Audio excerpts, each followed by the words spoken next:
Good evening, and welcome to Bookmark. My name is Megan Valley, and I'm the Senior Manager of Community Engagement at First Tech Federal Credit Union. For the past few years, First Tech has been the presenting sponsor of Bookmark's cocktail reception. And while things look a little different again this year, we're excited to invite you to get comfy, grab a beverage of your choice, and join us in giving generously to support literary arts and our future writers. Enjoy the night. Good evening, everyone. Welcome to the pre-show for Bookmark 2021. My name is Anissa Moshigani. I am the Poet Laureate of Oregon, a board member for literary arts, and perhaps most relevant to you right now, the host for tonight's pre-show, which will not be solely happening in my personal studio and office, but scattered around wherever all of you might be beaming in to join. If this were happening in person, it is at this point where I would ask all of you to make noise, and upon making said noise, I would ask you to make even more noise for the night. But since we are not in person, I welcome you to make whatever noise you desire, whenever you desire, and at whatever decibel you, your company, or your neighbors might desire. Thank you all for tuning in to support readers, writers, and our next generation of storytellers. The main event, Bookmark, will be happening shortly at 6 p.m. It is a beautiful and inspiring night, one that I am always excited for, to be able to bear witness to how our community comes together to support literacy in our city. Even last year, which during a pandemic, as we all know, it still proved to be just as beautiful and inspiring as in years past. Throughout tonight's program, we are going to be sharing with you all powerful performances, readings, and inspiring stories. So I invite all of you to get cozy and settle in, perhaps join one another in the chat window to your right, and show some love to all the speakers and performers throughout the evening. If there are any tech issues at any point in the night, feel free to text or call our friendly tech support team at 503-564-3044. And with that being said, it is my honor to introduce you to the 2021 Oregon Book Award winner for poetry for her collection, Hope Stones, Anna Elkins. Hello, my name is Anna Elkins. I'm a poet, and I would love to share with you a couple of poems from my collection, Hope of Stones. I like to think of it as a cross-century conversation among a nun, an architect, and a poet. And the nun was Saint Teresa of Avila.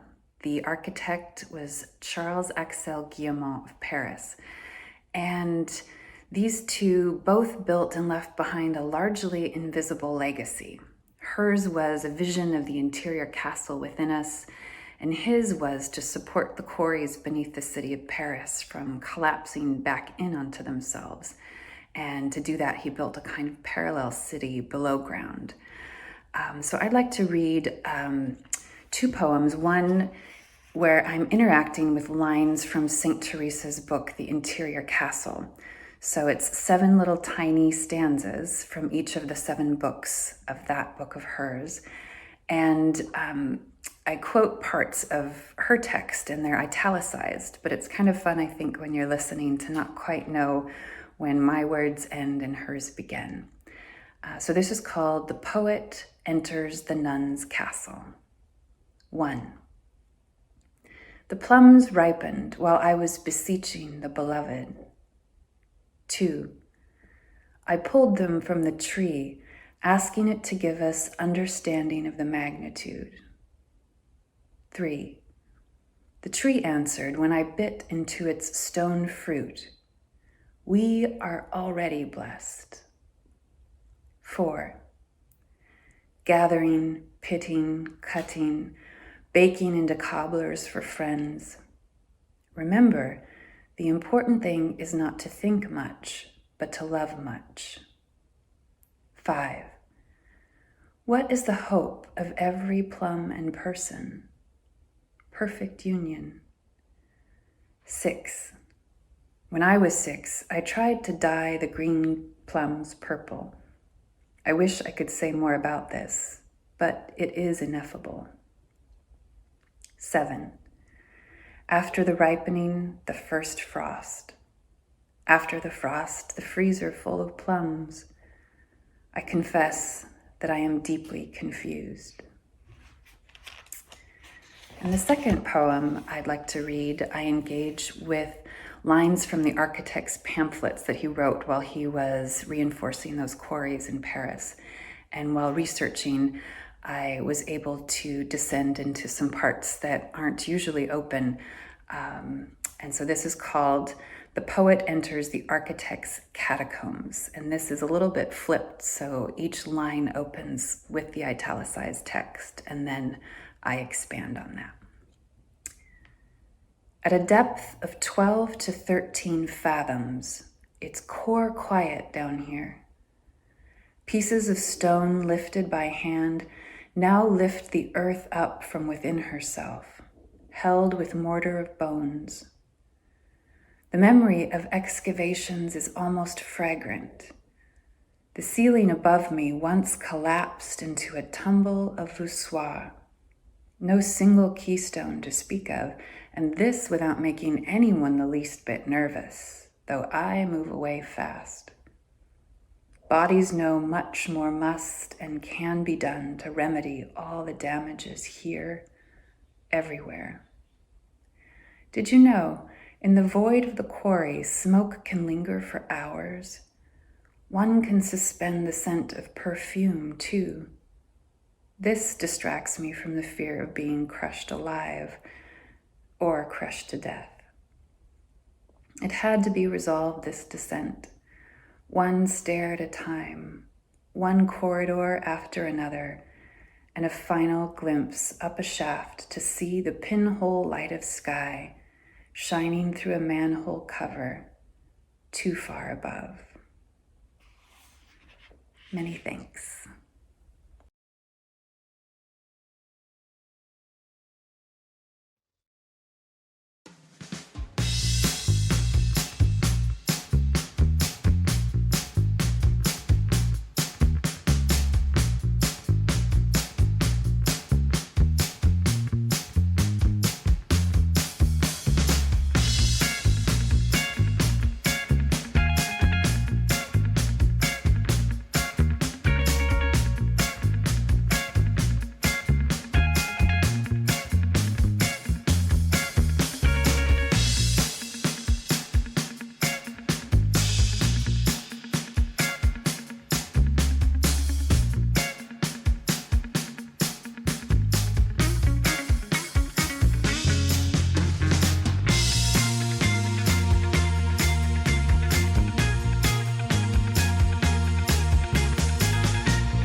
Many thanks to you too, Anna, for those two beautiful poems.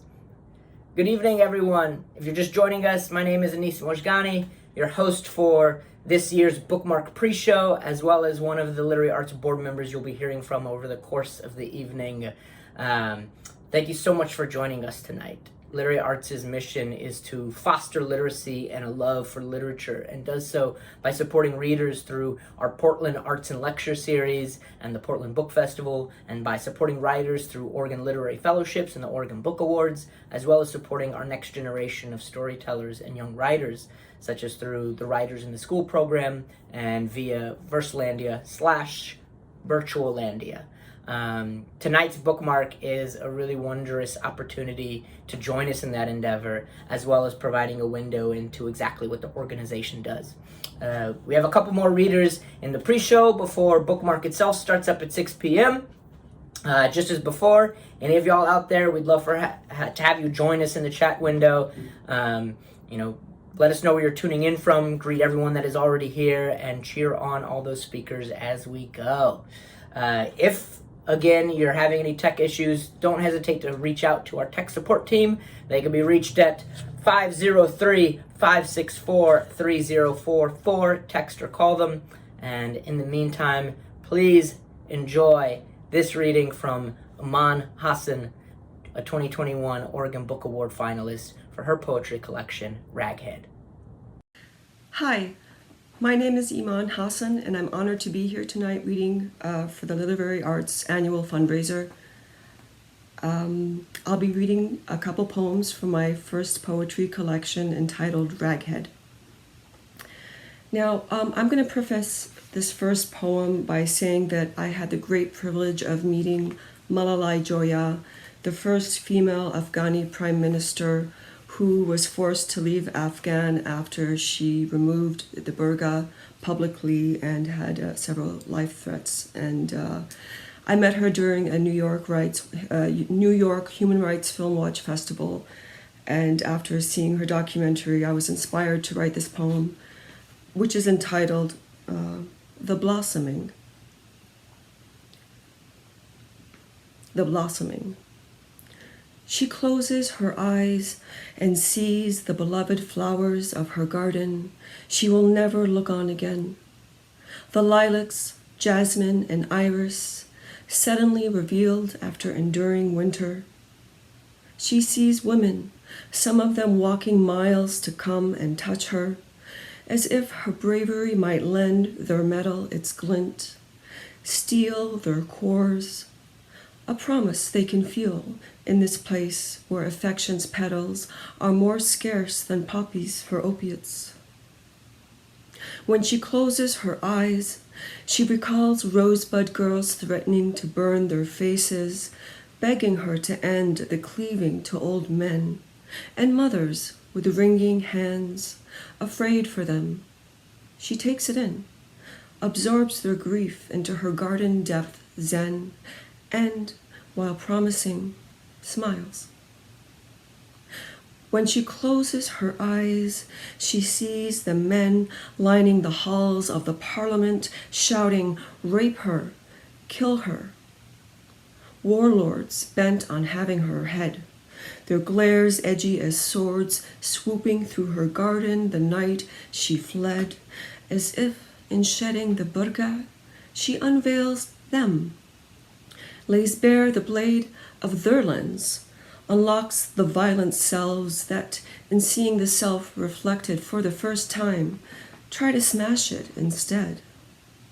All those years, while controlling the very breath, the cloth did not penetrate her mind. She does not cower, stands tall on the stalk of her intent, under the heat of their bloodlust gaze, stemming from a flowering they deeply deny, as if her free face were a vagina she flaunts, asking for it every time she closes her eyes.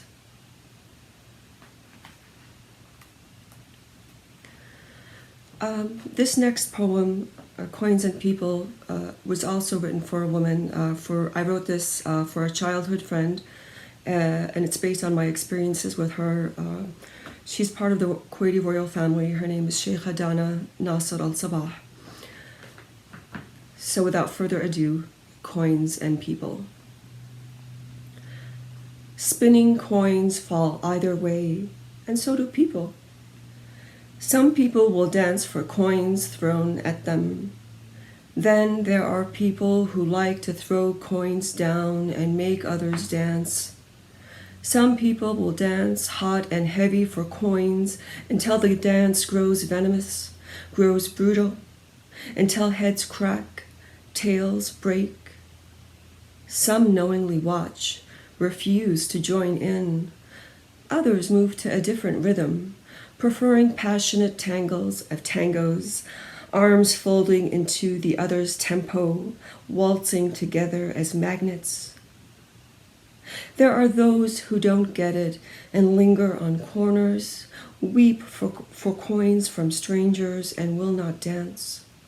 Those who exit the dance with weights of coins on their eyes. Some people's eyes never see coins, while others have so many coins they don't see people. Some only know people for their coins, and though coins often flip most people's heads and change choreographs into staggers, we somehow forget how the story ends. It's always the same story between coins and people. Thank you. Good evening, and welcome to Bookmark. My name is Megan Valley, and I'm the Senior Manager of Community Engagement at First Tech Federal Credit Union. For the past few years, First Tech has been the presenting sponsor of Bookmark's cocktail reception. And while things look a little different again this year, we're excited to invite you to get comfy, grab a beverage of your choice, and join us in giving generously to support literary arts and our future writers. Enjoy the night.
Thank you, Iman. So grateful to have you and your lovely words joining us this evening. And to everyone else out there, hello. If you're just joining us, I'm your pre-show host and Literary Arts Board member, Anissa Moshigani. Thank you for joining us to celebrate the power of literature and supporting this essential community hub.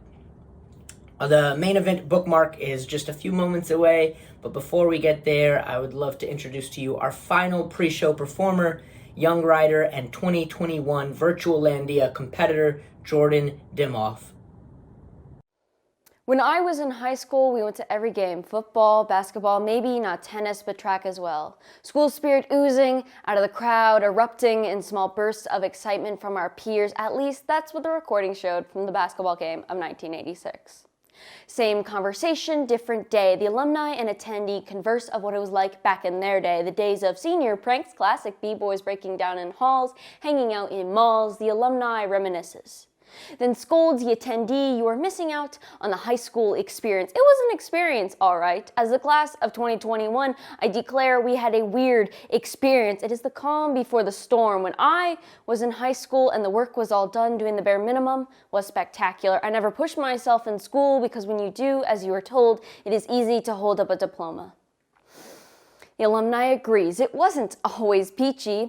Extracurriculars were the haven for me as a teen. Plays of outlandish pasts, presents, and futures. It was a gift. It was a gift, all right. None of the teachers knew my name. The artist with their earbuds in. Are they a boy or a girl? Who knows? Don't care. Fifth row to the back. Wait, who are we talking about? No time to play or be a kid because we are all rushing to get out on our 1-year-long spring break. Wait, did I tell you the stories of me and the other alums? No, Dad, you didn't. But he did. This game wouldn't fly today, but it was pretty easy to play if you were part of the elite. You run around with water guns, locked down, and assassinate another student. Locked down, lights out and out of sight. Paranoia swept through the halls of our unhomey walls that we walked within, stalls of graffitied N-words and swastikas, assemblies no one could care for. But look, the dance team is showing us a new piece. It is the peace and quiet of an old sound structure from the 50s, grooved in the 70s, wormed in the 80s, bloomed in the 90s. I remember these halls conversing with our custodial staff, how a robot polishes the floors of an industrial building remodel. Boom with the walls, boom with the floors. Now the chairs don't scoot back and the system is even farther behind. As the graduating class of 2021 on crossroads of 33rd and U.S. Lee Grant, and an over-budget remodel was the least of our concerns when the only thing you really need to worry about was if I have my mask on. As they are graduating high school, it was a slow burn to their last final days. Next 4 years, all-night parties, games, friendly punches, and brunches. It was everything and a bag of chips. The perfect cherry on top. As I am graduating high school, I am watching my fellow students grow old with stress, get more depressed, than party with no rest. Who could possibly care for school spirit when you have nothing to cheer for? If lunch plans will go through, or if I will even see all of you. But I leave this up to you, my graduating class of 2022. Thank you, Jordan. So thankful I get to hear your words again this year. For anyone out there who is not familiar with Virtualandia or Versalandia, I implore that after this is all over that you jump onto YouTube and look them up to watch Jordan and many young writers from years past share their work out through that program. I'm also so very excited that we are mere moments away from Bookmark beginning. I love that every year I get to see our head auctioneer, Kelly Russell, do what she does so masterfully. And like last year, I also love that the exuberant and wondrous Shanevickers Vickers, my fellow Literary Arts Board member, is our MC for the night and steward for the event. And before Shabri takes this on over, I wanted to send y'all off into that night with some words of my own, words that I had the good fortune of writing for last month's opening of the Adrian C. Nelson High School, named for Oregon State Justice and Literary Arts Board member Justice Adrian C. Nelson. I offer them up to you in the spirit that all of us have a story to share, and that it is imperative that all of us rally and support one another in the stories that we have to share. Come from something. Come from somewhere. Whether Gurdon, Arkansas, or Portland, Oregon, whether 2,000 neighbors or 2 million, coast or city, cul-de-sac or apartment building rooftops, parking lot or fir trees quietly singing, whether whole or broken, or like most of us, breathing your best somewhere between those two. Come from someplace to come together. Come from something, which you already do, and then go. Those are the two tasks before you, to come from someplace and to go with yourself towards another. Half the task is already done. You can do nothing but succeed in circling the two halves of your wholeness together. Tiger-toed and rabbit-footed, antelope in your heart, antelope in the grass, sunbeamed even when masked, moonlit, lit in the dark, feasting on blackberries at midnight and grapes in the crusting light of your own heart. Fill the jug in your hands with your own ripeness. Fill the jug in your chest to its very brim and carry it across your threshold and over the threshold of others. Carry yourself like you are carrying something precious, not fragile, but precious, of importance, for you are. Carry yourself in the way you may wish to carry others, and carry others in the way that you might wish for others to carry you. Tiger-toed and rabbit-footed. Antelope-hearted, dormouse gentle, ant strong. And if you find your heart made of something soft, cup it gently, and gently again push it into a soft ground that it might grow, and push upward from out the earth, blooming to bring forth the bloomings of others. And if you find your heart made of something hard, hammer it then into a something of a shape to turn the earth, tilling the seeds within it, that they should crack themselves open as all things do under a gift of light and water. Both ways lead to a stewarding in of a springtime. All paths do, with softness, with hard, with sun, with rain. May the day awaken you. May the night do the same. May the smell of citrus at dawn carry itself to you. May any bird you see threading its shadow across the moon thread itself too across your round, bright heart. May the world conspire with that heart to make both better than they were in the morning before. May that same heart scheme with the evening to both be gentler. You come from somewhere, and from it you will go to someplace.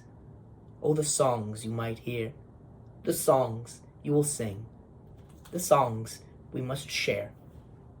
Thank you very much, everyone. I hope you have such a wonderful evening.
Good evening, everyone, and welcome to Bookmark, a benefit for literary arts.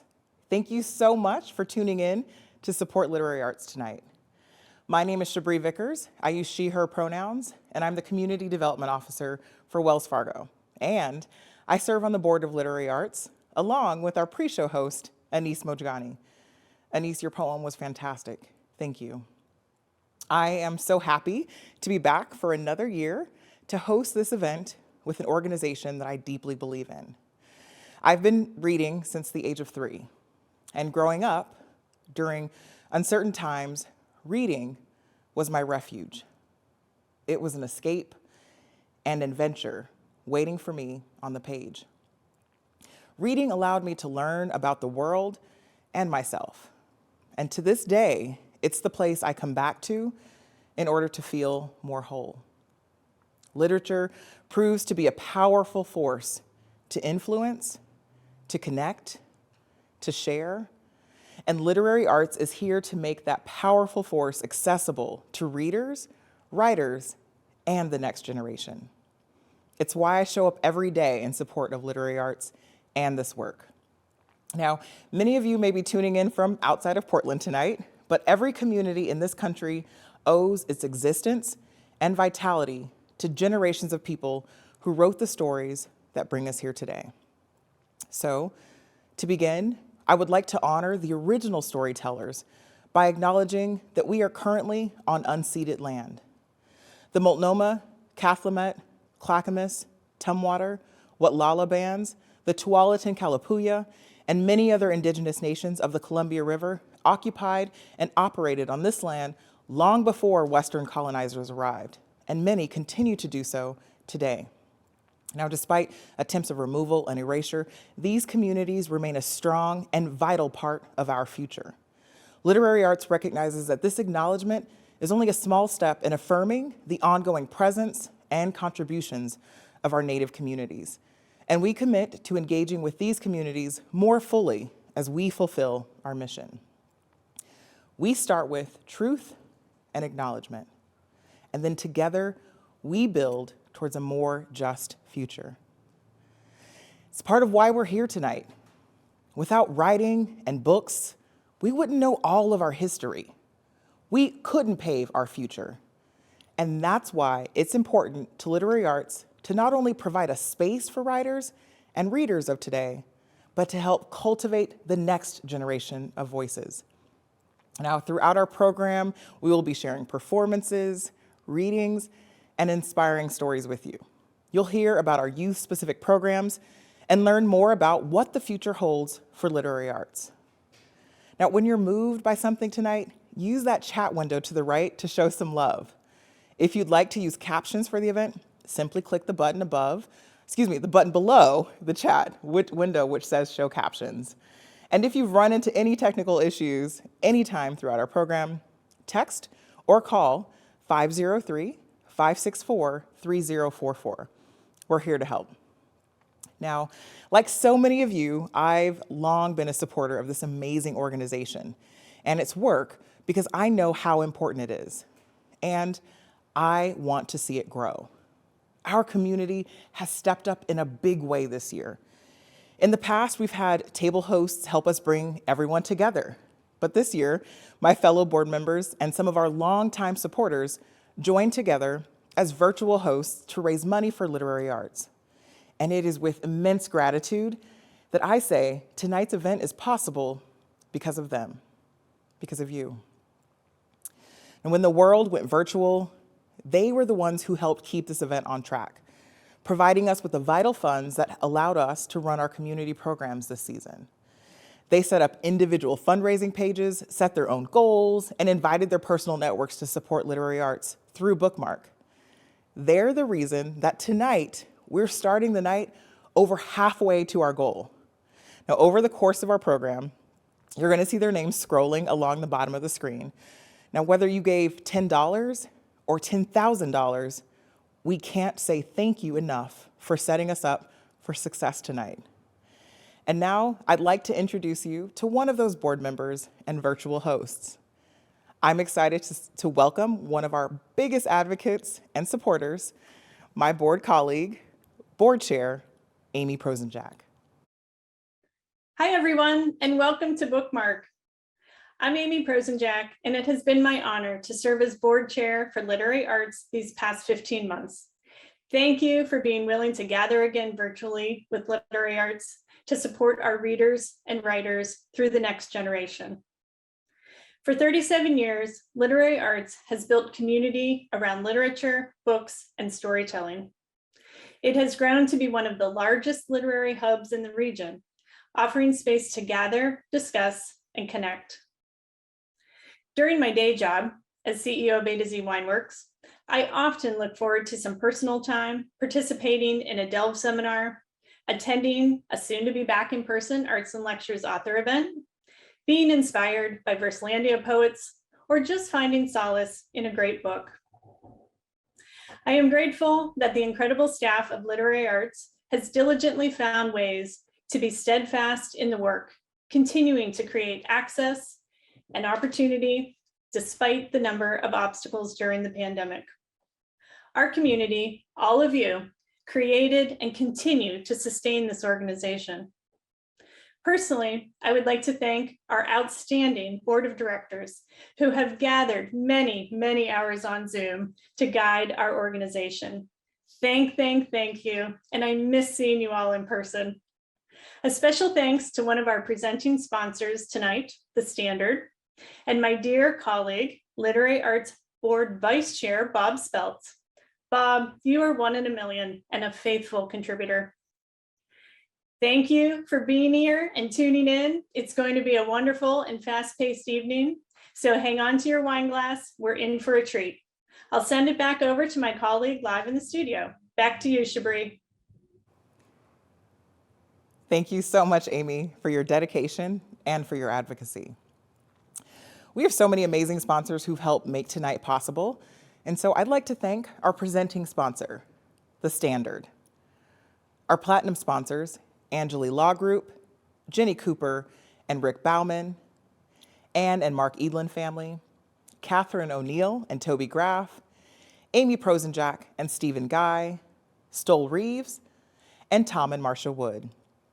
To our premier sponsors, A to Z Wineworks, Jill and Ken Abiri, Bora Architecture and Interiors, Rebecca and Michael De Cicero, First Tech Federal Credit Union, Sarah and Andrew Guest, Betsy and Tom Henning, Jan and Steve Oliva, Diane Ponte and Ward Green, Amy Wason and Ken Moran, Jackie and William Willingham, and Carl Wilson and Evan Boone. To our lead sponsors, Theodore and Nancy Downs Le Guin, Sarah and Kurt Gibbon, Maurice and Dory King, Morel Inc., Corinne Oishi and Lindley Morton, and Andrew and Veronica Proctor. And to our supporting sponsors, Joan Cirillo and Roger Cook, Joseph and Lida DeBin, Deidre Miner, Justice Adrian Nelson, Hallie and Rick Sadel, Dennis Steinman, Donald and Rosalind Sutherland, and I, too, Shabri Vickers, wanted to get in on the fun. And thank you to all of our virtual hosts who are currently listed on the screen.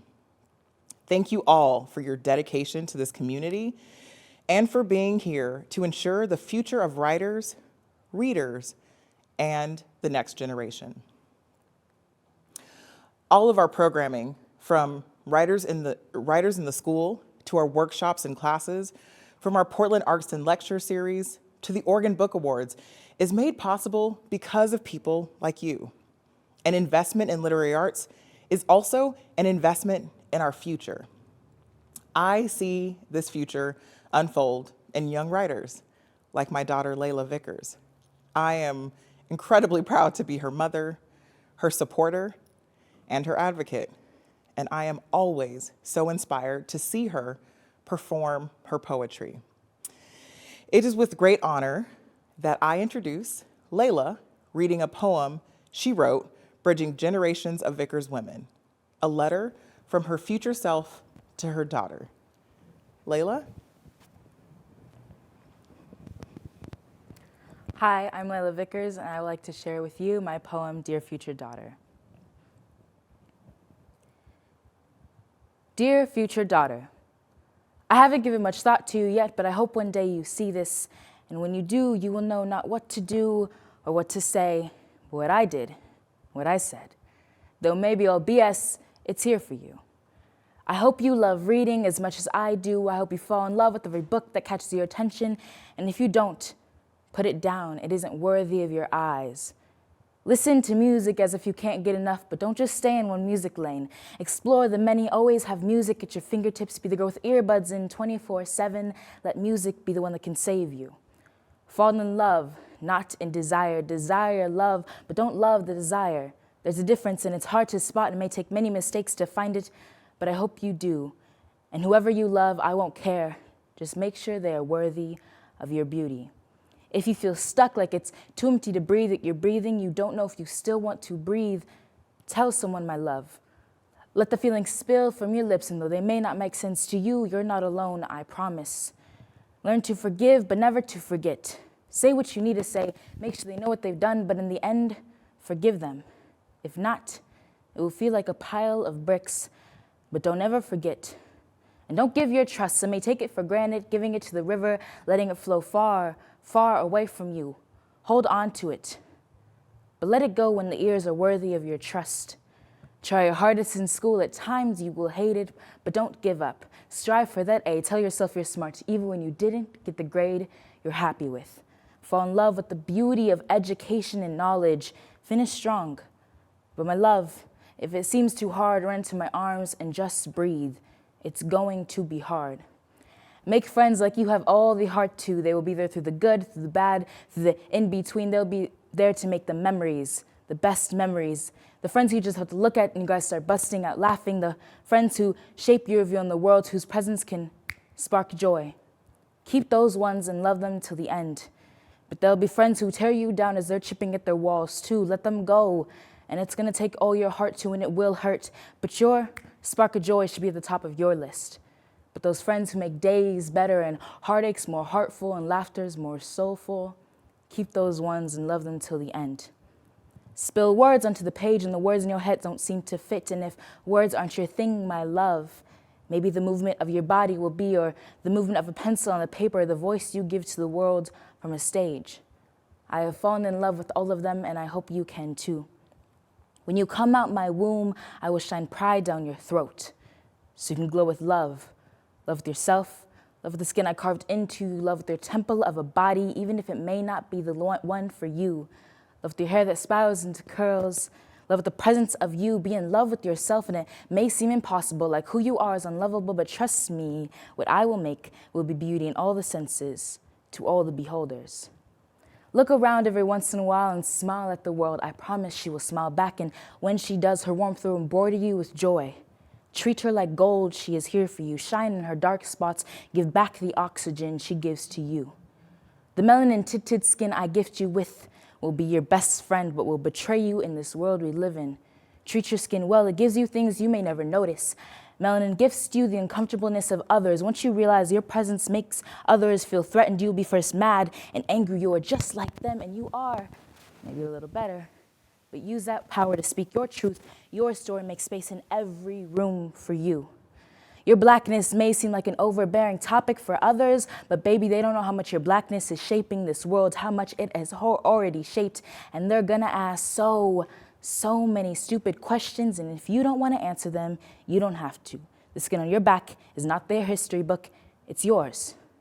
So figure it out, but love it first, and trust me, your skin looks good in anything.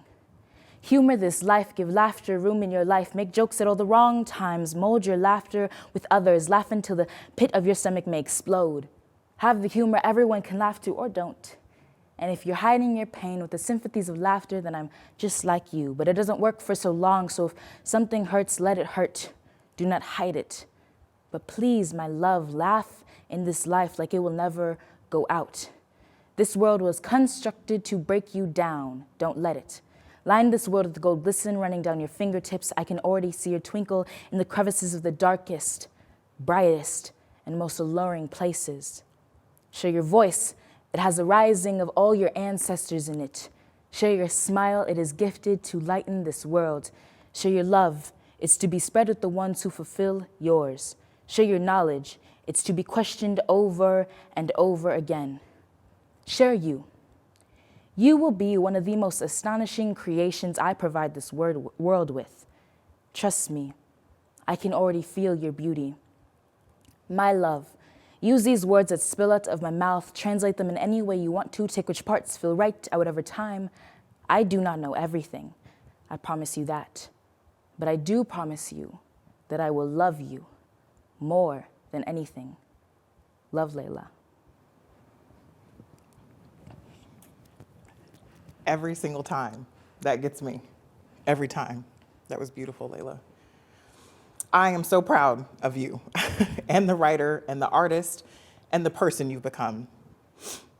Thank you for your poetry and for joining me tonight. Friends, please welcome my daughter and co-host here to MC with me, the Lila Vickers. Thanks for sharing the stage with me, Mom. It's an honor to be here. It's such a pleasure to be here, and I'm thrilled to be able to share a conversation with you all at the end of our program that I recently had with the incredible writer, Mitchell Jackson. Make sure you stick around. It was so fun to be able to share ideas with such a talented writer. Over the years, literary arts has helped to carve a space in our community, one where stories are shared, perspectives are illuminated, and discourse takes hold. And even though COVID, they've remained dedicated to bringing people together through the power of literature. Let's take a look at the work of literary arts.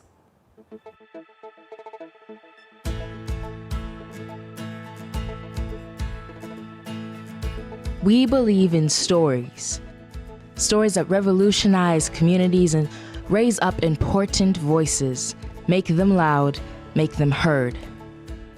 The kind of stories that teach us about ourselves, how we can come together and create power. We believe in stories that allow us to change, to learn, to grow. We are all in radical transformation.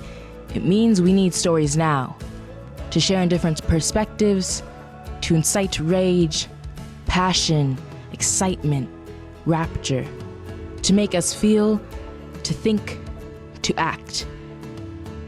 We believe in stories, and these stories are our future. They're held by writers in this generation and the next to come, handed down to the youth, our impending storytellers who will change the world.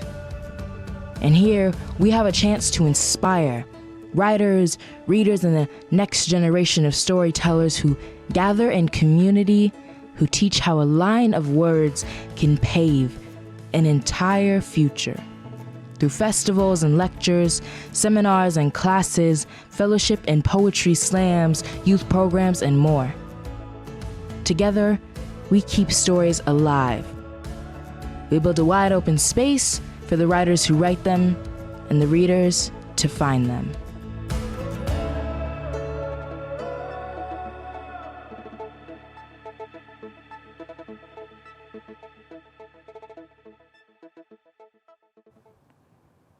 There is beauty and joy in language. Stories give us insight, perspectives, and assure us that we are not alone. That connection is why it's more important than ever to elevate the stories of our community today and for generations to come. It's my pleasure to now introduce Literary Arts Executive Director Andrew Proctor to talk more about the vision moving forward. Thank you, Layla. Hello, and welcome from the Proctor Family Attic. Hopefully for the last time. I mean, the next time I hope to welcome you, it will be from an actual stage and in person. Thank you so much for joining us tonight. To say that the last year or so has been challenging for us all is an understatement. But because of all of you, because of your support, Literary Arts is here. In the last year, tens of thousands of you joined us for events, classes, and workshops for all ages, and more than 1,500 writers received support, and more than 500,000 listened to the radio show. Throughout history, people have turned to stories for hope and for connection, to express their rage and to find solace, to foster understanding and compassion, and to find light in dark times. In these last few years, we're no different. Thousands of people look for answers in the stories we tell about ourselves, each other, and about our communities. They wrote the stories that had not yet been told and read stories that allowed them to process and understand this strange and challenging time. And looking ahead, reading and writing will play a huge role in leading us out of this moment because they create the time and space for the reflection that will allow for healing and growth. Stories about this time will bind us together and force us to face the challenges of our region and our country. They will help us find a way forward. So, because of you, because of your generosity, your curiosity, your courage, and your participation, Literary Arts is here and preparing to offer a dynamic season of programming that will be in person, online, and on the radio. As always, it will be for all ages and inclusive of a diverse set of perspectives. It will be in the Schnitzer and other venues, and also in classrooms, and it will be on your computer and on your phone and on the radio in your car. Our goal is to deliver our programs to as many people as possible and to meet you where you are. For example, just 1 week today, the 37th annual season of Portland Arts and Lectures opens with author Daniel James Brown.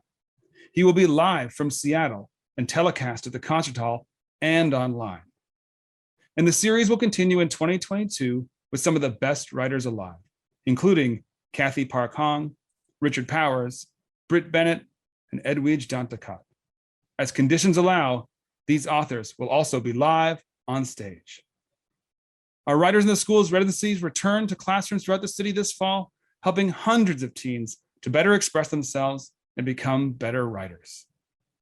The Portland Book Festival also returns this year, virtual between November 8th and 12th, and live on November 13th at the Portland Art Museum and the surrounding park blocks. Now, I'm delighted to say that our friends from the Moth will be back, joining us in the Schnitzer Concert Hall on December 14th for what has become an annual holiday tradition. And of course, there are dozens of classes online, and eventually many will be in person again, for writers of all abilities to help you finally write that book you always meant to, and to foster a creative community that will support you for years to come. So I hope you will join us to read, to listen, to write, and to share in this incredible art form. It will help us all move forward together. Please consider giving generously tonight so we can continue this work and keep it accessible for all in our community. Thank you. And now, over to you, Shabri. Thank you so much, Andrew. Thank you for your leadership, your vision, and forward thinking. Fostering the next generation of writers and advocating for youth to find their voice is central to our mission. And supporting youth on their journey to become writers means providing them opportunities for mentorship and access to programming. That's why we created youth programming, like the Writers in the Schools, which employs professional writers to teach creative writing workshops in local high schools. I'd like to now introduce Woodburn High School instructor Charles and one of his students, Nate, to talk more about the transformational impact of WITS.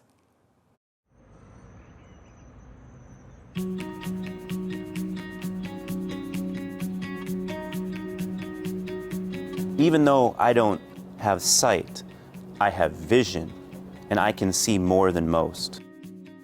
I'm surrounded by a loving family. They always have my back. My mom's amazing, every Zoom, every day, always there to help me navigate a world that wasn't designed for me. So we reinvent what we are given and create something new. I know who I am, and I hope you do too. Literary arts has a unique ability to help students discover their stories and share those stories in a way that not only illuminate their experience for others, but actually are a source of self-discovery, where they literally learn something brand new about themselves that was always there, but they see it in a brand new way. Hello everyone, my name is Nate. I'm a completely blind 10th grade sophomore. As a young kid growing up in elementary school, I used to hate writing. I was still trying to figure out how could I improve. I came into high school, I really built up my confidence by trying harder to write. As a writer, you have to think about things in life that are very impactful. Personally, for me, family is like the number one thing that means the most to me. So being there for them can also help me as a writer because I can share the good things I have done to help them and others. Writers in the Schools is a really wonderful program where professional writers come to my classroom. I'm already got goosebumps just thinking about it. The reason literary arts is really critical to my students is they are uniquely talented and brilliant and intelligent, but for a wealth of different reasons, oftentimes they'll lack academic, intellectual, scholarly, linguistic, and literary self-esteem. The WITS program is one that buoys that and strengthens that. Every kid in Oregon deserves this program. And I really believe in the power of story, because what story does is it humanizes others. So when I learn more about your story, all of a sudden you become more fully human for me. CJ from Writers in the Schools did that to a T, right? She let kids see themselves, right? And see themselves as writers with having powerful, meaning stories to tell. CJ from WITS helped me transition to remote access because she saw the strength in me and was very encouraging, and she knew I could do it, even though it was mentally tough. It's inspired me to write in a different way. Some people write what they can see. I write in the perspective of what I can hear, touch, feel. Being able to write about what I can hear or feel is just incredible. As a young kid, I never thought I would get this far in life because I have my ups and downs like every person does, but it's so great to show the world what you're capable of. I probably learned more from Nate than I ever hoped to teach him. Through the stories and poems he created, thanks to Writers in the Schools, I began to get to know Nate in a brand new way. One of the poems we wrote for our Writers in the Schools was a persona poem. So the goal was to write a poem from the perspective of someone else. So he wrote that from my perspective. He took the time to know me as a person, and to me that's just amazing. This year has been hard, pandemics and storms rained down, but I rose up. Sure, I miss my friends, their laughter, their bad jokes, but this is the year I found new words, new ways of letting others know what is in my head and heart. My fingers used to bang away at the keyboard percussive taps to just get an assignment done, but now they dance. And a symphony is born from my fingertips, letting others know not just who I am, but this beautiful story nestled deep inside of me that finally has found its wings. This is a year I would love to forget, but at the same time, there is so much I'll always see.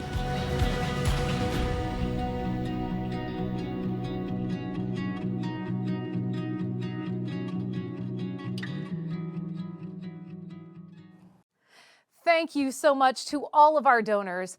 Though our live event is complete, you can still make a gift by texting Bookmark, all one word, to the number 44321. We appreciate your support. And now I would like to welcome Lila Vickers and Mitchell S. Jackson to the virtual stage. Hi, Layla. Hi. I'm Mitchell Jackson. I am a writer. I was born and raised in Portland, which I'm really proud about that. And I am also on the board of Literary Arts, but even before that, felt like a part of the family. And I'm really excited to get a chance to talk to you. Hi. My name is Layla. Lila Vickers. I am also a writer. I just say like round artist. I do arts of the many mediums, but in my heart, I'm a poet for sure. I also am growing up in the Portland area as of right now. So yeah, what initially made you start your journey of writing?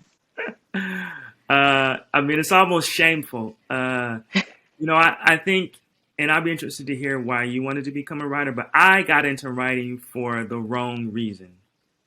I didn't even want to be a writer. I wanted to write a book because I thought it would be really cool to be from Northeast Portland and to write a book. And by that time, I had kind of given up on my basketball dreams. I was in prison. So I had a lot of marks against me. And I thought, here's one thing that I might be able to do at that point, I didn't know anyone else who even aspired to do that, much less had done it.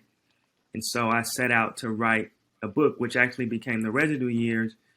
But the strange thing about that is it really was me setting out to write a book and not becoming a writer. It took me years to figure out what it meant to be a writer, which is, reading and writing and living a literary life and caring about the world, being curious, like all of those things I didn't have when I first started writing Residue Years. And so I learned by being in graduate school and by associating with other writers who were serious, what it really meant to be one. Yeah. But you're young, so when did you know, or I don't know if you know now. Yeah, I guess you say if you're a poet. Well, that's one thing I'm always interested in is that when a person writes poetry, they say, I am a poet, as if it's like a part of their identity. And usually when a person writes prose, they say, I write fiction. Yeah. And it's It's not very, necessarily who they are.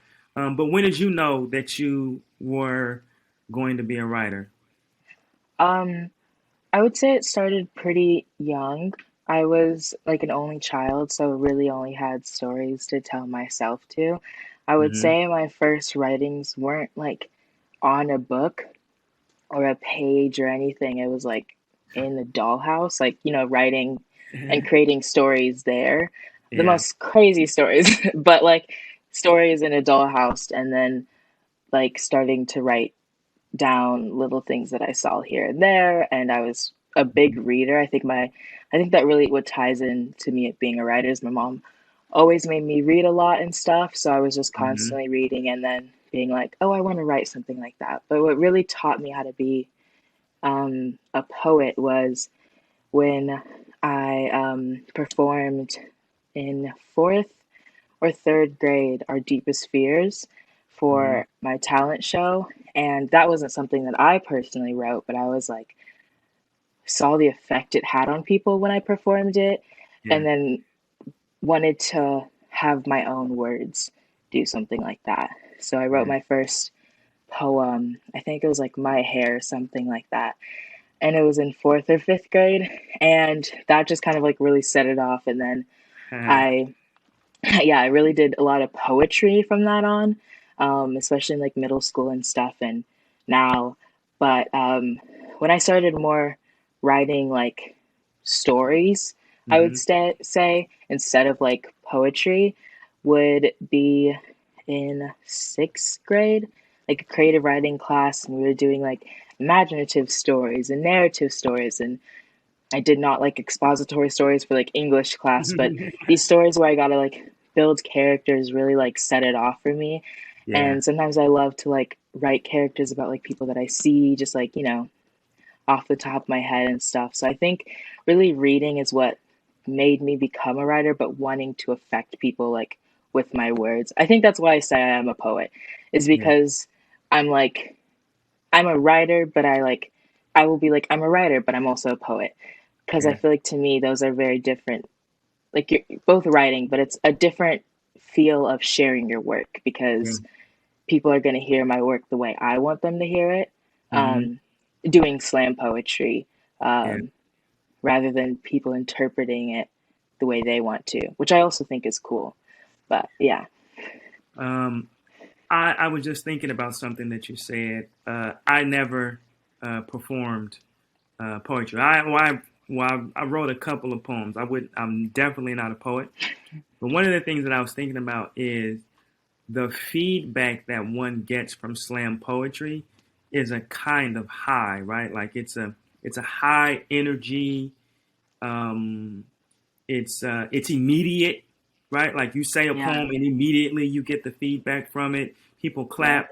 And then I was thinking, for a prose writer, you never, you may never get that kind of immediate feedback or adulation for your work, right? Like if you go to just like a regular book reading, they may clap for you at the end, maybe, but like generally there won't be any snapping or clapping, or you just read your work and somebody might come and say, I really like that. But I was thinking about how that kind of feedback to your work can influence what you write, how you write, the feeling that you're looking for when you write, right? In working on a long thing too, like, I worked on the residue years for 12 or 13 years, and no one was, very few people were seeing it, right? So I wasn't reading it out in the world. So there was no feedback of that kind of encouragement to say like, oh yeah, you should keep going. This thing will be good. So I just thinking about that you got an advantage in poetry, but you move over to writing stories, they might not be clapping the same. Yeah, no, for sure. I think I'm also like, I do theater. A big thing of me is drama. And so I think having that feedback while I'm performing, for like acting, reading somebody else's words or my own is like very needed. I call it like my theater kid ego. But it's like almost a necessity for me to be like having that, like staring in people's eyes and like saying my words and saying like whatever poem I'm doing. I think the longest poem that I like ever wrote that like I wasn't so sure about, kind of like how you say you're writing. It's a little different than writing for 13 or 14 years, but it was like this 5-minute poem for 8th grade. And I remember we had a workshop it for a really long time. And so people would like read it, but I would almost have to perform it to them to see how they like, which parts they're interacting with more, like which ones they really like felt drawn into. And I think that's what I like love most about poetry. But I also love the like intimacy with oneself with writing. I think it's a lot more personal and reflective by like reading or writing pieces. I have another question as we keep on going. So obviously, we're both from Portland, and what do you think your biggest influences here helped you become a writer, or just biggest influences in Portland for your growing up? Well, at this very moment on my desktop, there is a story that I'm writing for a magazine about my friend group, which is it has a name. It's called the 833 Crew, and they're guys that I grew up with from the time we were like bitty balls. So elementary school, a lot of them I met in middle school and high school, but so 30 and 40-year friendships, and my interactions with them really shaped a lot of my youth, and so I would argue that those people, or those guys, it's about 11, 12 of them, are, even though none of them are writers and none of them knowingly or expressly were trying to shape my life as a writer, they still did, because I write about those experiences. And oftentimes when I need to revisit them, like we have a text thread, and I'll seed the text thread with a story and say, what do you all remember about this? And then immediately I'll get more feedback from them. And the other thing I would say, another great influence on me, and this is, again, connected to them, is I was an SEI. I know you know what self-enhancement is. So I was not an SEI kid as if I went to the school, but I worked at SEI for the summers, and I went to the SEI basketball camps. And that was such a great influence. And even the guys who started it, Tony Hobson and Ray Leary, and Ricky Allen, they were like father figures to me back then. And they really, for as much as I kept on the straight and narrow, which wasn't that much, obviously, because I ended up going to prison, I count them as really responsible for helping guide me and shape me, but not just me, like a whole, not even one generation, generations of young people have come through SEI and had the imprint of what Ray and Tony and Mr. Allen were able to achieve. So I'm really thankful for them. And then the other thing is just being from Northeast Portland, and especially now realizing how much, how different it is from when I grew up, and really in investigating that. Like I probably could spend the rest of my career really writing about why Oregon is the way that it is, racially, culturally, ethnically. And I might spend the rest of my time writing about those stories. Yeah, for sure. As soon as you like mention SEI, I also didn't go to SEI, but I like as a like student, but I did so many events there. Mm-hmm. I've like gone to so many summer camps there. Like I Yep. totally understand that connecting to like community in Portland, and especially how important it is for Black people. Yeah. Just because I mean, people say there's little of us, but we're here, and it's Right. just finding those spaces where we are here. I would say some of my biggest influences personally in Portland, like that helped me become a writer. Mm-hmm. I would say this would be like cliche, but like my mom, obviously, Shabri, she's a writer herself, and she's always like giving me feedback on stuff, which is really important. But like I said before, she was the one who gave me lots of my books, and a lot of my books, like I remember she told me about this one time about when I was really young, and I was like, why do you always give me books with Black people in it? I wasn't like asking, like I didn't want books with Black people in it, but I was just curious. And she was like, I have to teach you somehow that you are like seen and you're here. And I think that was really important to my writing style and just like me as a person. But I want to ask you, like being in Portland and like being a Black man in Portland, how has that shaped how you are as a writer? I feel like we kind of, to get into this more, how has that shaped you as a writer and like the voice that you use through your writing? Well, I think one of the things I remember when I wrote a story years ago, it must have been like 2011 for Salon magazine, and I titled the story actually Survival Math. It ended up becoming the title essay for my essay collection. I titled it Survival Math, but when they retitled it Growing Up Black in the Whitest City in America. And at the time, I knew that Portland was white, but I didn't know that it was that white, that people considered it the whitest city in America. And so I immediately began to investigate Oregon's history and Oregon's whiteness and all of these things that were a part of what shaped my experience that I just had no clue about. And again, that goes back to me I wasn't a reader when I was young, and I certainly wasn't a writer. So I wasn't curious in that way. I would only come across information if somebody like handed it to me. And even then, if you handed me some information, I might not go the extra step to figure out its context. And so I didn't realize how much race and racism had shaped my experience. And the more that I investigate that experience of growing up in Oregon, the more I find out about how it shaped my experience, the more I have to write. And also, what has happened in Portland is a microcosm for what happened in so many other places. So by writing about home, I'm also writing about America.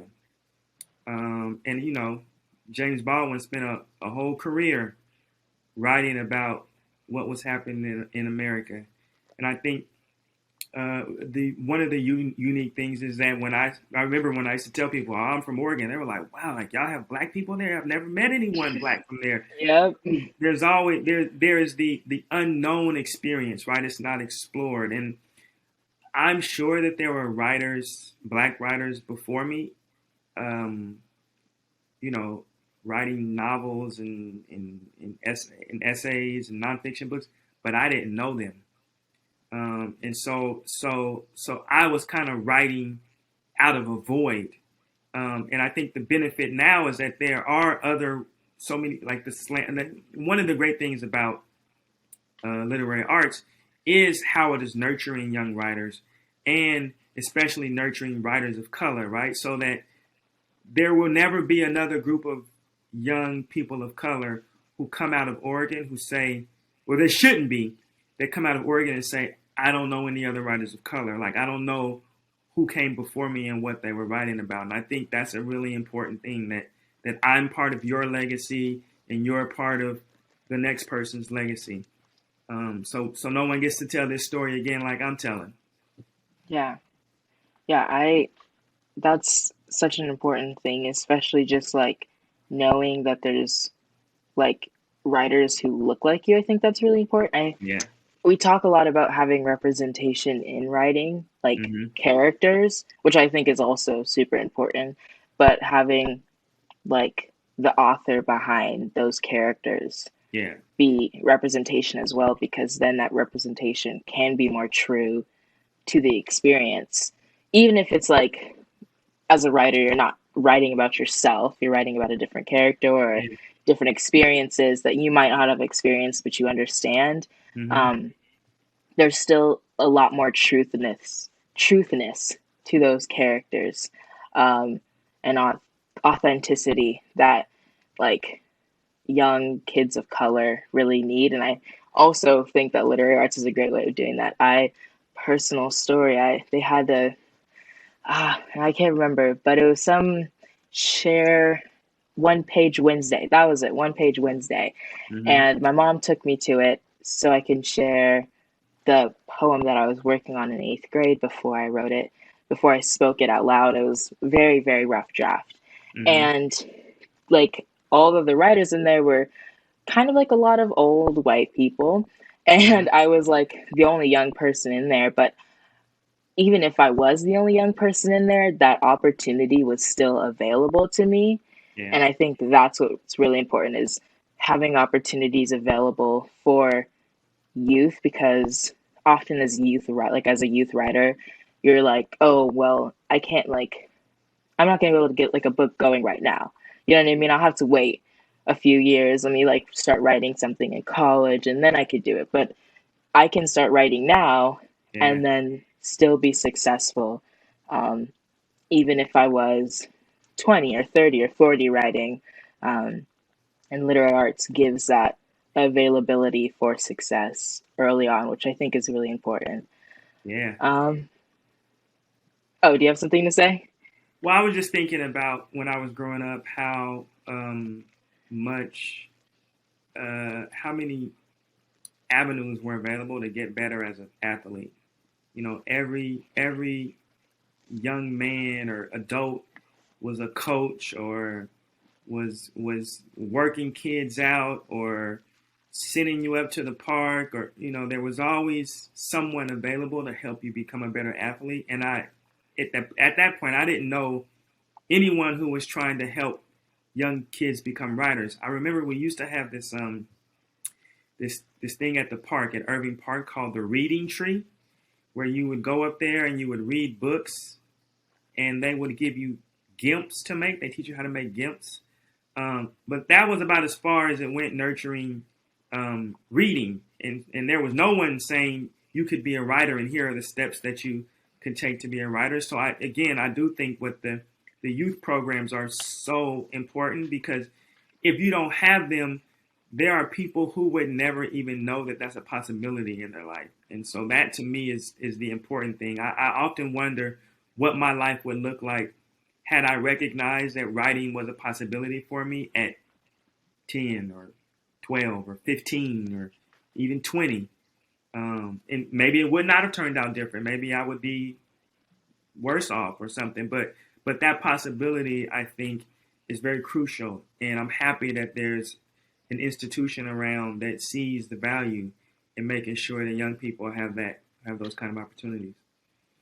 Yeah, and I mean, growing up in Portland, obviously as a Black person, is something to work around, and it is difficult to navigate at times. But I mean, I had the opportunity to go to an arts middle school, DaVinci Arts Middle School, which really like set me off. Like I knew I liked arts, but as soon as I had that, and it's like PPS, so it's like it's a public school, Yeah. and as soon as I had that availability to like explore different arts, and like I went in there thinking I was gonna like be a dancer.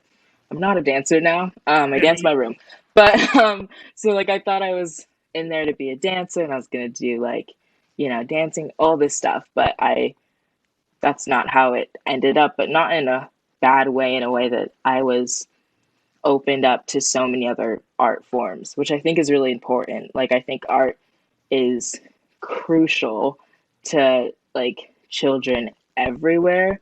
I did a honors English like TEDx little thing about arts education and how important it is, because it truly is like any kind of arts education, even to kids who like don't think they're into arts or like don't really care about art class, having that there anyway, can get like some kid who's like thinks that like, okay, I do football, I'm good at football, that's the only thing I can do.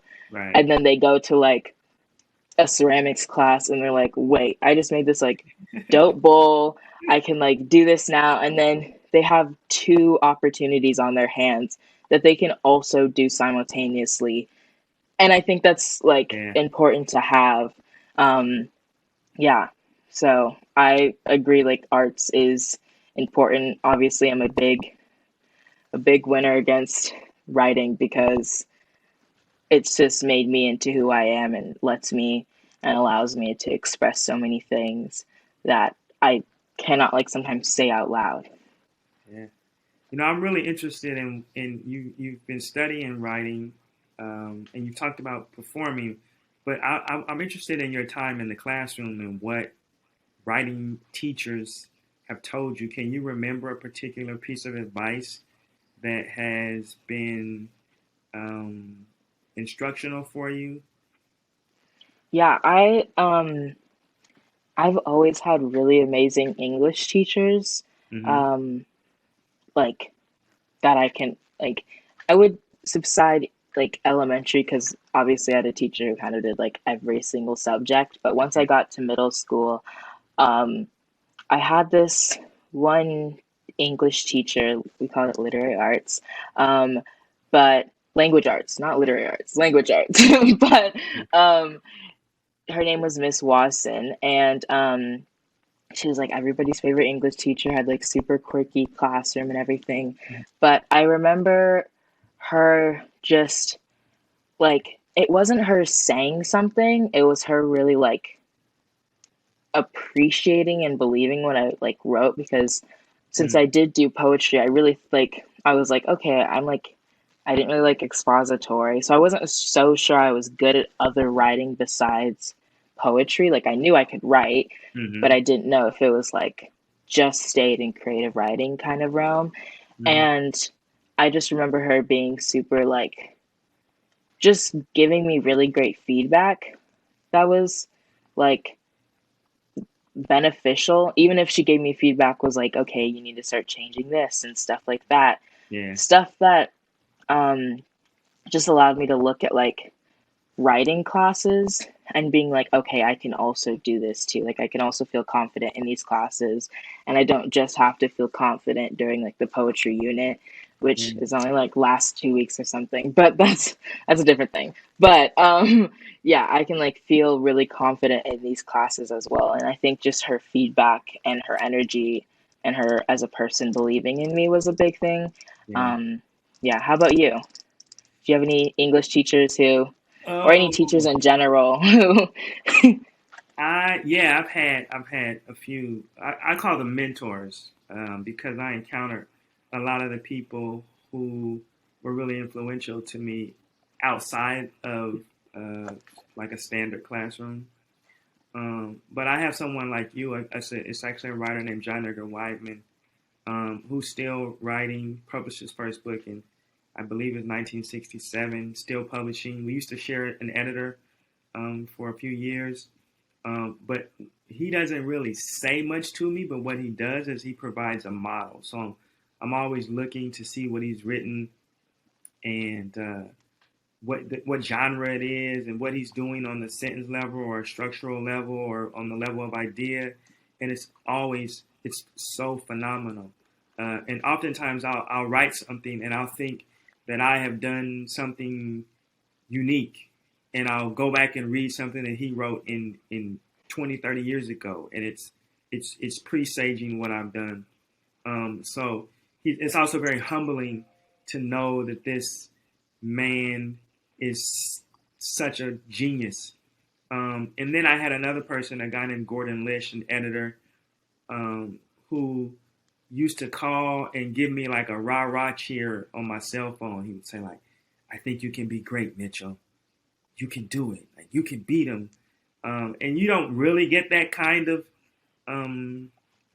encouragement, especially as a fiction writer. So that was a really, I would say that the 2 or 3 years where that was happening, where we were in close contact, was the most influential time of my writing life. And even now in my classrooms or when I'm sitting down to write, I can hear things that he espoused to me. This is probably 10 years ago, 10 or 12 years ago. So yeah, I think it's really great to have mentorship. It's also really essential to have encouragement. And then to learn how to read as a writer, I think that's really important. That's something that I talk about in my classrooms, because there's a difference between like picking up a book and saying I want to read it because I love it, and then picking up a book and saying I want to read it to figure out what they're doing and how they did it and why they did it. And strangely, I've only ever read in the latter way. I've only ever read to figure out what someone was doing. So I probably missed out on a lot of that joy you experienced when you were young and your mom was giving you books. But it has been helpful in terms of being instructive for me, because the thing about that kind of reading is everything you read becomes instruction. So you can kind of stay in school, which I think is necessary as a writer. I think the moment that you feel like I know what I'm doing, I got it made, like I can make this thing. One, if you feel that way and you do it, you're not challenging yourself. And two, there's only one way to go from there, and I think it's down, right? Because if you're repeating yourself, then you're not expanding. And so I'm always, even now, I sit down to write, like there's a fear that I have at staring at a blank page, and I've stared at so many blank pages, and still now I'm like, whoa, am I going to be able to do this again? And I don't know, maybe one day I won't, but I feel like if you give me enough time, the blank page will turn into a few words and a sentence and a paragraph. And if you let me keep shifting the paragraph around, eventually I can make something that I'm proud of. But it does not feel that way beginning a lot of times. Yeah, I think the writing process is always an interesting one, because it's always like, especially if you've written something good and then you're like, oh man, I don't know if it could be, I don't know what's gonna top this. And I think I really had to learn that, like, to not want to top my writing, but like write something different, or just write something out of, like, I have ideas and I'm like, oh, I don't know if that's going to be as good as this last piece that I wrote, but just writing those anyway because they were ideas that I have. And like, I've written some things that I probably wouldn't like want people to read, but I wrote them anyway as like just little things that like I wanted to write this for myself. And even like with like poetry, I'm constantly like I've had this like battle recently where it's like, do I just write about being a Black person in my, like, is that all of my poetry needs to be? I think that often as like writers of color and like a female and LGBTQ plus writer, like it's very much like, do I just write off of my identities, or do I also write off of like just being a human? I think that's a big, yeah, it's a really big battle for sure.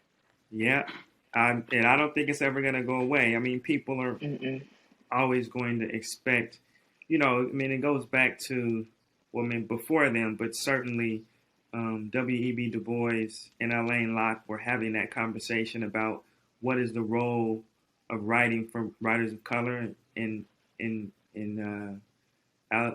Bois was like, well, you know, it's art in the service of justice. You know, like you need to be writing some stuff that's going to liberate our people. And Alain Locke was like, well, the way to liberation is just to make good art, right? And so with my own work, I find myself somewhere in the middle, like knowing that I want the work to do something in the world, but then also really pursuing creating the kind of the best art that I can make, which is strange when you said that they call it literary arts. I can't remember if they called it language arts. I can't remember if they called it language arts when I was in school, but now I'm thinking about how sage that is to remind students that the English language, it can be an art form, right? That you can take this language and it's malleable and you can make art from it, rather than calling it English, where there's like, when I hear English, I hear like strict rules, right? I think grammar, I think a really stringent, strict way of looking at language. And to be honest, that language was not meant for people from the African diaspora, right? Like that language was given to us as a form of subjugation. And so you certainly should master it, but I also know that it's not mine.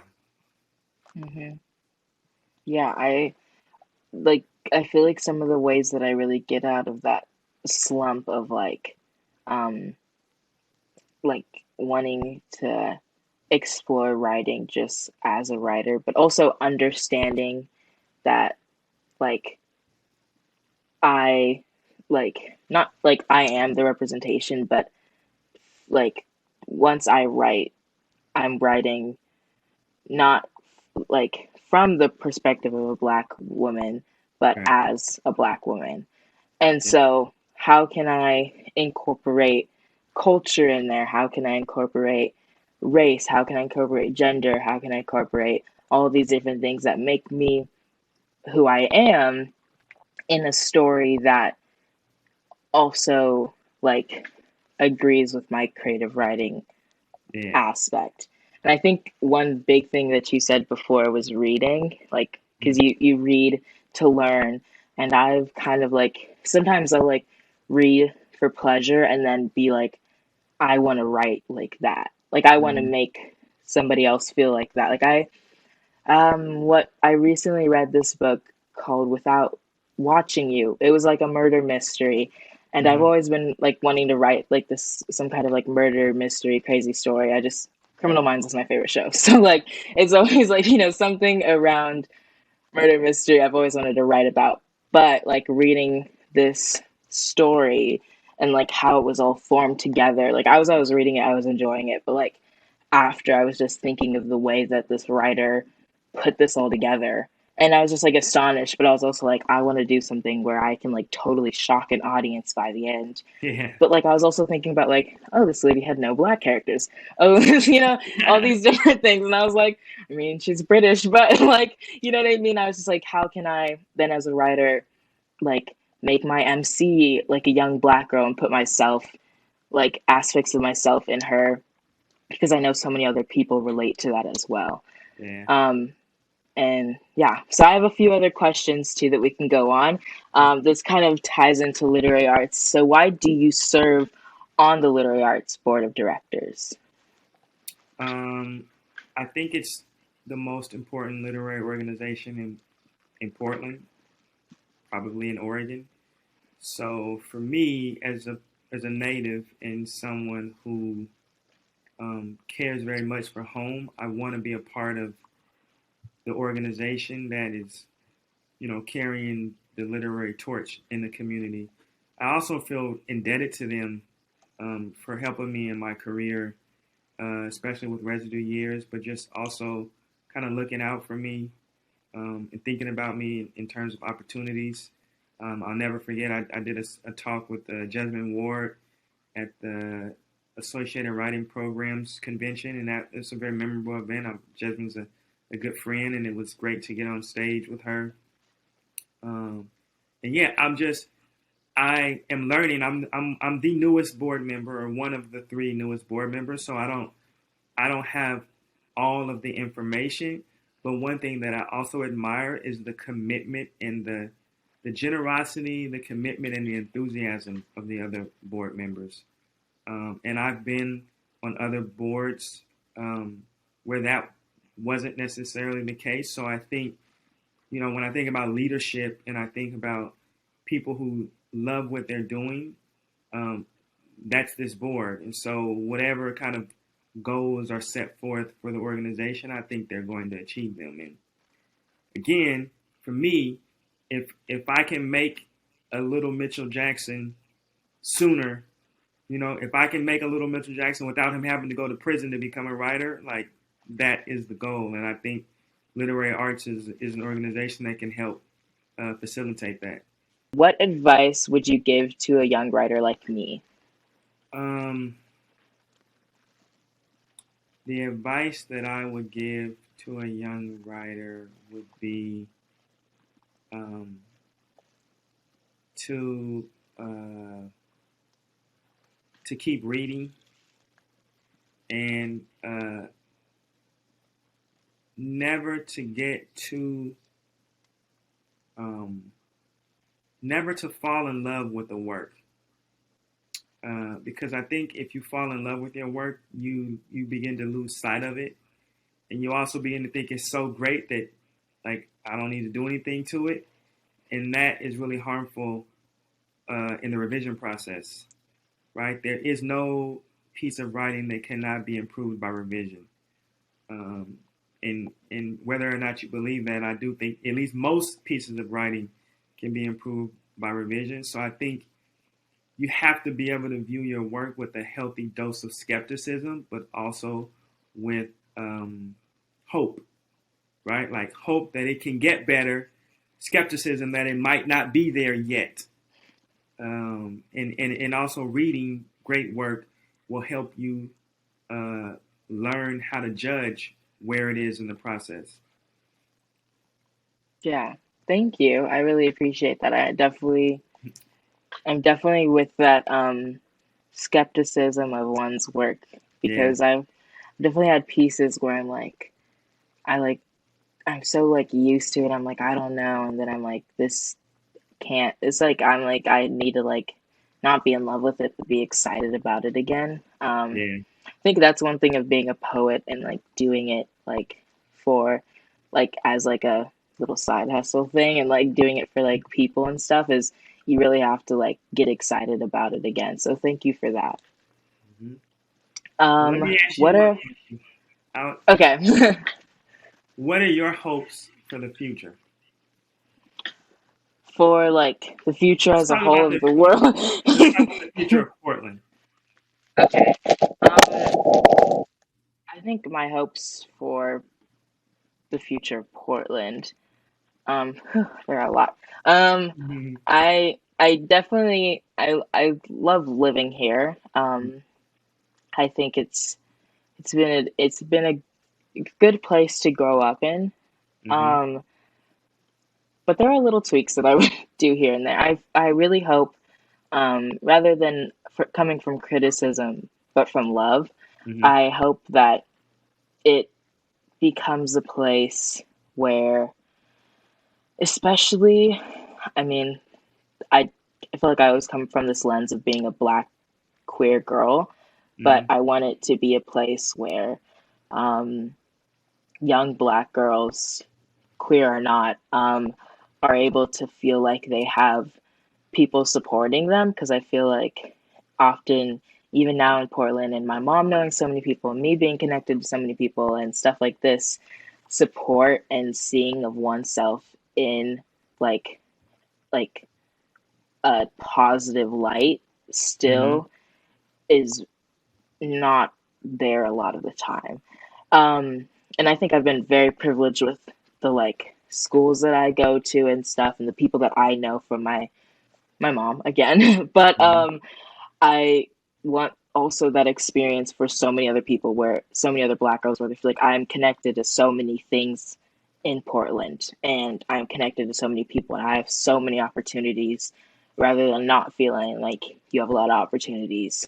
I also hope that it's a lot more diverse of a city. I really do, because I mean, even when I remember I'm the president of my school's BSU. I go to Central Catholic, and we had a little like before school, like back to school kind of social thing with like parents and kids, and I was like so surprised there were so many Black people there. I literally walked in and I was like, this is so many Black people for like, and I don't want that to be a surprise anymore. And I also don't want it to just be like, are there Black people? Like, let's talk about like having a greater Asian population. I don't know if that like sounds weird, but like having diversity in different areas of diversity rather than just race and stuff like that. Having diversities of religion, diversities of thought, diversities of everything, I think will make Portland such a great place, because really the way that this city started, the way that this state started, didn't really set up for that path. And so how can we change that? I hope our leadership looks a lot different in Portland too. I really hope that.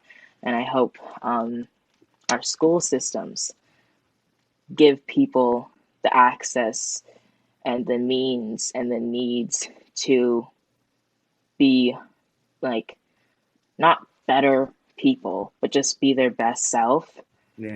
Which looks different all around. It doesn't mean like 99% graduation rate, which would be nice, but that's not what greatness means for everyone. But just so people here feel like they're not left out.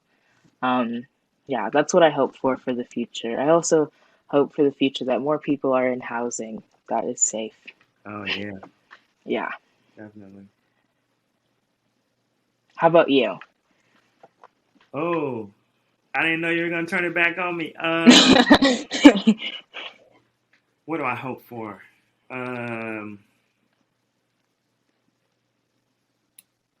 I hope that there is some way to address the violence that is happening now by young people who are the sons, daughters, and nephews and nieces and grandchildren of the people that I grew up with. It's really disturbing. I was just there over the weekend, and there was a shooting downtown in a restaurant. And it's every time I come home, there's some tale of really brazen violence. And so, while I'm really happy about the work that Literary Arts is doing, I also know that there needs to be some kind of outreach that is reaching a different segment of Portland, and for whatever reason that has not happened yet, and where the city is paying the cost for it. And so that's one of the hopes that I have, alongside whatever kind of literary outreach is happening in the organization. Yeah, thank you for sitting down and talking to me too. I think it's really important to see people who I aspire to look after as role models and be able to talk to you face to face. I think that's just really dope. So thank you so much for sitting down and talking with me, even if it's through a screen.